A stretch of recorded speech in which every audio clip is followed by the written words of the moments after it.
Hi guys, எல்லாத்துக்கும் வணக்கம். And இன்னைக்கு பார்த்தோம் அப்படின்னா ரொம்பவே ஒரு ஹாண்டட் ஆக்கப்பட்ட ஒரு லைப்ரரி பற்றி பார்க்க போகிறோம். அது என்னங்க லைப்ரரி அப்படின்னா, உண்மையாலுமே இது நம்ம இந்தியாவில் தான் இருக்கா அப்படின்னே நான் முதல்ல சந்தேகப்பட்டேன். ஆனால் அது பார்த்தோம் அப்படின்னா நம்ம இந்தியாவில் தான் இருக்குது.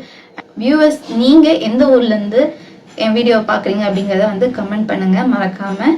அண்ட் கொல்கத்தாவில் தான் இந்த லைப்ரரி அமைஞ்சிருக்கு.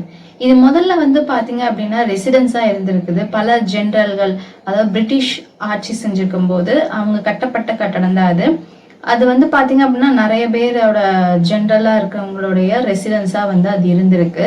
ஸோ அப்படி பார்த்தீங்க அப்படின்னா சார்லஸ் மெட்கால்ஃப் அப்படின்னு சொல்லப்படக்கூடிய ஒரு ஜென்ரலுடைய ஒரு ரெசிடென்ஸாக இருக்கிறப்ப பார்த்தீங்க அப்படின்னா பல விஷயங்கள் பார்த்தீங்கன்னா அங்கே நடந்திருக்குதுங்க. அவர் அந்த டயத்தில் பிரிட்டிஷ் ஆட்சி பண்ணும்போது தெரிஞ்சிருக்கும். இந்தியர்களை பல பேர்த்த சுட்டு தள்ளி கொலை பண்ணி கொடூரமான முறைகளில் தண்டனை எல்லாம் கொடுத்து அந்த இடத்துல பார்த்தீங்க அப்படின்னா இப்படிதான் இருந்திருக்கு.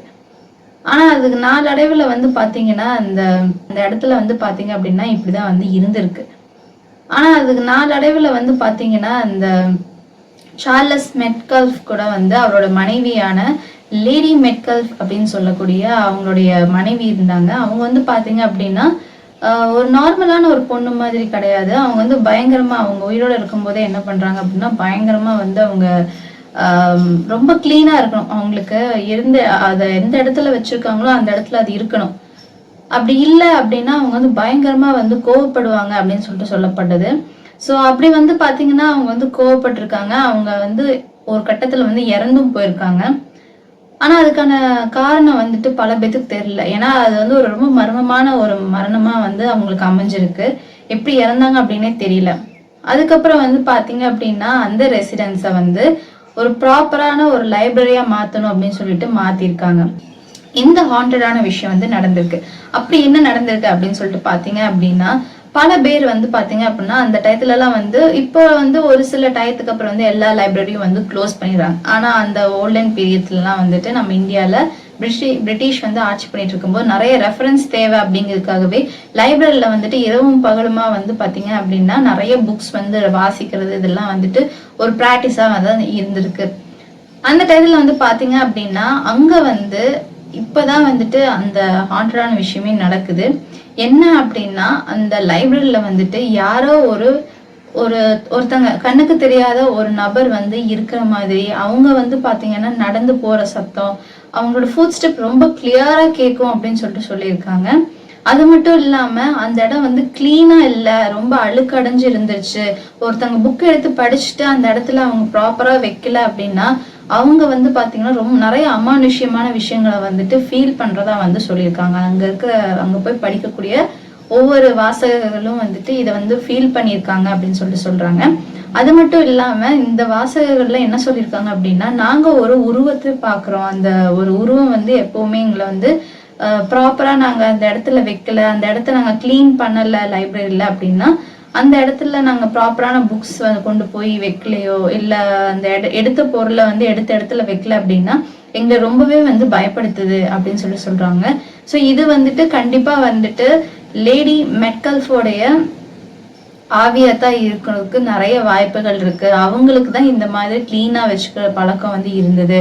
அதனால ஆவி என்ன பண்ணிருக்கு அப்படின்னா ஒவ்வொருத்தங்களுக்கு பின்னாடியும் நின்று யாரெல்லாம் வாசிக்கிறாங்களோ அந்த லைப்ரரியில அவங்க பின்னாடி போய் நிக்கிறதாவும் அதை பிரசன்ஸை உணர்றதா வாசகர்கள் சொல்லியிருக்காங்க.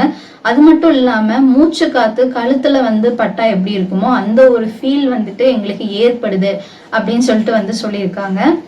இதனாலேயே பாத்தீங்க அப்படின்னா நிறைய பேர் அங்க போய் ஒரு சில டயத்துக்கு அப்புறம் வாசிக்கிறதுக்கே ரொம்பவே பயப்படுறாங்க. நிறைய பேர் யாருமே இல்லதான். ஆனாலும் அந்த லைப்ரரியில பாத்தீங்க அப்படின்னா இந்த மாதிரியான பல அமானுஷ்யமான விஷயங்கள் நடக்கிறதாகவும் இந்த கோஸ்ட் மூலியமா அதனாலேயே பாத்தீங்கன்னா நிறைய பேர் அந்த இடத்துக்கு போய் அப்ரோச் பண்றது ரொம்பவே குறைஞ்சிருச்சுன்னு சொல்றாங்க.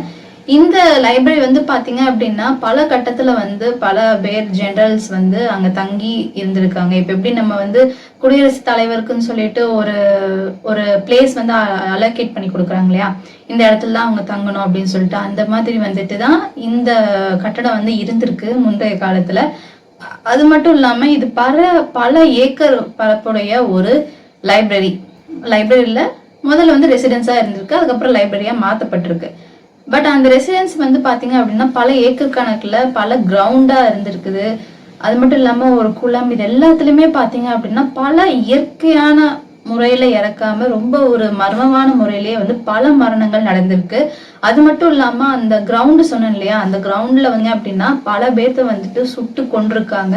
அவங்களோட ஆன்மாலாம் வந்து அங்கதான் இருக்கு. நிறைய பேர் வந்து ஒரு சில பேர் என்ன சொல்றாங்கன்னா, அவங்க சுட்டு கொல்றதுக்கு முன்னாடி அவங்க எப்படி வந்து கட்டப்பட்ட நிலைமையில வந்து அந்த ஜென்ரலுக்கு முன்னாடி நின்னாங்களோ அந்த மாதிரியான ஒரு சில உருவங்கள் தெரிகிறதாகவும், அந்த ஜென்ரலே வந்து பாத்தீங்க அப்படின்னா ஒரு வெள்ளை குதிரையை வந்து வளர்த்திருக்காரு. ஸோ அந்த வெள்ளை குதிரையில தான் அவர் வந்து டிரான்ஸ்போர்ட்டா வந்துட்டு அந்த காலத்துல பயன்படுத்தியிருக்காங்க. அப்படிப்பட்ட அந்த குதிரை மூலியமா வர்றதாகவும், குதிரை வந்து கணக்கிற சத்தம் வந்து கேக்குது, இப்பவும் வந்து அவருடைய ஆவி வந்து இங்கதான் இருக்கு அப்படின்னு சொல்லிட்டு. மட்டும் இல்லாம 2010 தான் வந்து பாத்தீங்கன்னா ஒரு சேம்பரை வந்து ஓபன் பண்ணியிருக்காங்க. ஒரு அறையை வந்து ஓபன் பண்ணியிருக்காங்க. ஆனா அந்த அறை வந்து பாத்தீங்க அப்படின்னா ஃபுல்லா ஓபன் பண்ணி உள்ள போகுதுக்கு யாருக்கும் வந்துட்டு பாத்தீங்க அப்படின்னா ரொம்ப பயமா இருந்திருக்கு. ஏன்னா அது ரொம்ப வருஷமா பூட்டப்பட்டது. அதுக்குள்ள என்ன நடந்திருக்கு அப்படின்னு சொல்லிட்டு விசாரிச்சு அவங்க வந்து தெரிஞ்சுக்கிட்டது என்ன அப்படின்னா, அந்த சேம்பர்ல வந்து அந்த லைப்ரரியில இருக்கக்கூடிய அந்த ஒரு சேம்பர் தான் வந்துட்டு முந்தைய காலத்துல வந்து பிரிட்டிஷ் காலத்துல பல மனிதர்களை வந்து பாத்தீங்க அப்படின்னா சித்திரவதை பண்ணி கொடுமை பண்ணி அவங்கள வந்து ரொம்ப கடுமையான தண்டனைகள் கொடுத்து அவங்கள வந்து அந்த நிறைய பேர் வந்து அந்த ரூம்ல வந்து இறந்து போயிருக்காங்க அப்படின்னு சொல்லிட்டு சொல்லப்படுது. ஸோ அவங்களுடைய ஆவி அந்த மாதிரியான விஷயங்கள் வந்துட்டு நிறையவே வந்து இந்த லைப்ரரி ரிலேட்டடா வந்து இருந்துட்டு தான் வருது அப்படின்னு சொல்லிட்டு சொல்றாங்க. இப்பயும் அங்க இருக்கிற மக்கள் வந்து பாத்தீங்கன்னா ஒரு சில சத்தங்கள் வந்து கேட்கறதா வந்துட்டு சொல்லியிருக்காங்க. அடுத்த ஒரு வீடியோல சந்திக்கலாம். Until then, bye from Twinkle Bell Annie.